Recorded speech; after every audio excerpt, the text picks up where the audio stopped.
সেদিন ছিল খুব সুন্দর একটা গ্রীষ্মের দুপুর। মা হাঁসটা ডিম পাড়ার জন্য খুব সুন্দর একটা জায়গা খুঁজে পেল।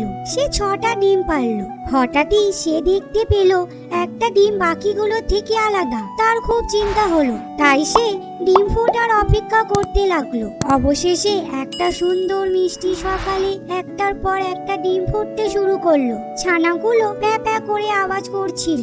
সবকটা ডিম ফুটে বাচ্চা বেরোলো, আর বাচ্চাগুলো ডিম ফুটে বেরিয়ে এই বিশাল দুনিয়াতে চোখ মেললো। সবকটা ডিম ভাঙলো, কিন্তু একটা ছাড়া। মা হাঁসটা মনে মনে ভাবলো, কি সুন্দর বাচ্চা হয়েছে আমার, আমি খুব ভাগ্যবতী। কিন্তু 6 নাম্বারটা ফুটলো না কেন?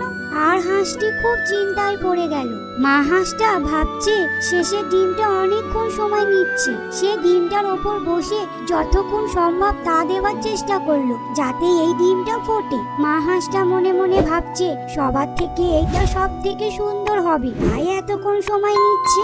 একদিন সুন্দর সকালে যখন ডিমটা ফুটলো, একটা বিচ্ছিরি দেখতে কালো রঙের হাঁস ছানা বেরিয়ে আসলো। এই হাঁস ছানাটা ওর ভাই বোনের থেকে আলাদা দেখতে। সেটা ছিল বেশ বড়, বেশ বিচ্ছিরি। মা হাঁসটা খুব আশ্চর্য ছিল ওকে দেখে, মন খারাপ হয়ে গেল।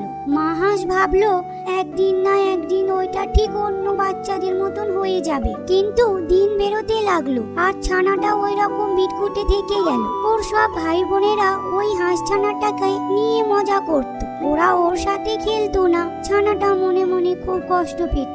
অন্য ছানাগুলো ওকে দেখে হাসতো, তা দেখে হাঁস ছানাটা খুব কষ্ট পেত। বিচ্ছিরি হাঁস ছানাটা একদিন পুকুরের কাছে গেল, আর জলে নিজের মুখটা দেখতে পেল।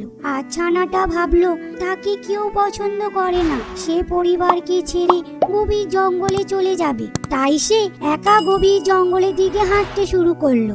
এক সময় যখন শীত নেমে আসলো, চারপাশে বরফে ঢেকে গেল, সে মনে মনে খুব কষ্ট পেল আর ঠান্ডায় কাঁপতে লাগলো। কিন্তু কোথাও সে খাবার পেল না, থাকার মতন কোনো জায়গাও নেই। তারপর সে মুরগির বাসায় গেল। তারাও তাকে এমন ভাবে খোঁচাতে লাগলো, সে ওখান থেকে পালিয়ে গেল।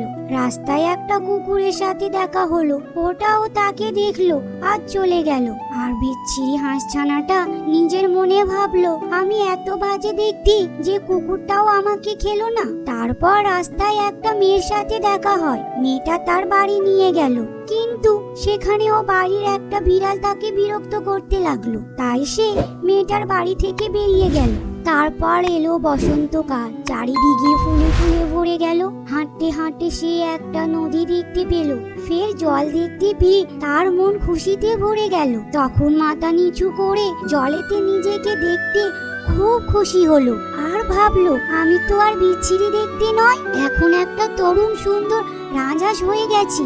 এতক্ষণে সে বুঝতে পারলো কেন সে অন্য ছানাদের থেকে আলাদা ছিল, কারণ ও ছিল রাজহাঁস আর ওরা ছিল পাতিহাঁস। তখন সে দেখে ওখানে অনেক রাজহাঁস আছে। ওরা তাকে বলল আমাদের সাথে চলো। তখন সে যেতে যেতে তার মনে পড়লো তার মা আর ভাই বোনদের কথা। তখন সে তাদের কাছে চলে যায়, গিয়ে বলে আমি সেই বিচ্ছিরি ছোট্ট হাঁসটা। তখন তারা দেখে চমকে যায় আর বলে তুমি তো খুব সুন্দর দেখতে।